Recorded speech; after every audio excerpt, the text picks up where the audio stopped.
Les puissances de 10 sont très faciles à multiplier. Que se passe-t-il lorsque l'on multiplie deux puissances de 10 dans le cas général? Par exemple, 10 au carré multiplié par 10 au cube. 10 au carré, c'est 1 suivi de 2 zéros, 100, et 10 au cube, c'est 1 suivi de 3 zéros. Et vous avez appris que quand on multiplie par 1000, on décale la virgule de 3 rangs, on ajoute 3 zéros, et donc ça fait 10 exposant 100, j'ai bien fait 2 plus 3, ça fait donc 5 zéros. On peut le faire directement. Ici, j'ai 2 zéros, multiplié par 10 au cube 3 zéros, ça fait 1 suivi de 5 zéros. Donc, si je le rédige plus vite, 10 au cube multiplié par... 10 au carré multiplié par 10 au cube, ça fait 10 exposant 2 plus 3, c'est-à-dire 10 exposant 5. 10 exposant 6 multiplié par 10 exposant 9, j'obtiens une nouvelle puissance de 10 et j'additionne les exposants. Ça fait donc 10 exposant 15. On peut donc retenir la formule 10 exposant n multiplié par 10 exposant m égale 10 exposant n plus m. Alors, ce qui serait chouette, c'est que la formule que nous venons de voir fonctionne aussi avec des exposants négatifs. Donc, si elle fonctionne, 10 exposant moins 2 fois 10 exposant moins 3, c'est égal à 10 exposant moins 2 plus moins 3, autrement dit 10 exposant moins 5. Alors, effectivement, ça va fonctionner. Voyons pourquoi. 10 exposant moins 2 fois 10 exposant moins 3. Par définition, c'est égal à 1 sur 10 au carré, c'est la définition de 10 exposant moins 2, multiplié donc par 1 sur 10 exposant moins 3.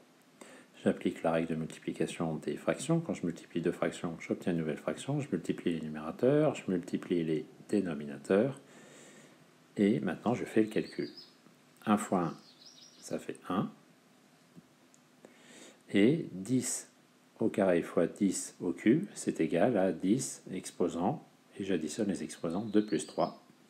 Donc ça fait 10, 1 sur 10 exposant 5, et ça, par définition, c'est 10 exposant moins 5. Donc la formule fonctionne. On a 10 exposant n fois 10 exposant m égale 10 exposant n plus m, même avec des nombres négatifs. Alors, est-ce que la formule fonctionne encore si, par exemple, j'ai une puissance d'exposant positif et une puissance d'exposant négatif? Effectivement, elle va fonctionner. On va faire 3 plus moins 2, et 3 plus moins 2, ça va faire 10 exposant 1, et 10 exposant 1, ça fera 10. Voyons pourquoi cela fonctionne. Alors, 10 exposant 3 fois 10 exposant moins 2, on revient à la définition, on n'a pas le choix. 10 exposant 3 fois 1 sur 10 exposant 2.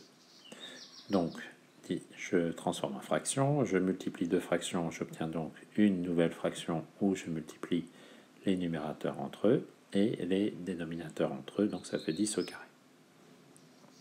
Maintenant, 10 au exposant 3, c'est égal à 1000, et 10 exposant 2, c'est égal à 100. Et vous avez appris que dans ces cas-là, on décale la virgule, en divisant par 100, on décale la virgule de 2 rangs, donc on trouve 10. C'est bien ce qu'on avait trouvé en appliquant la formule.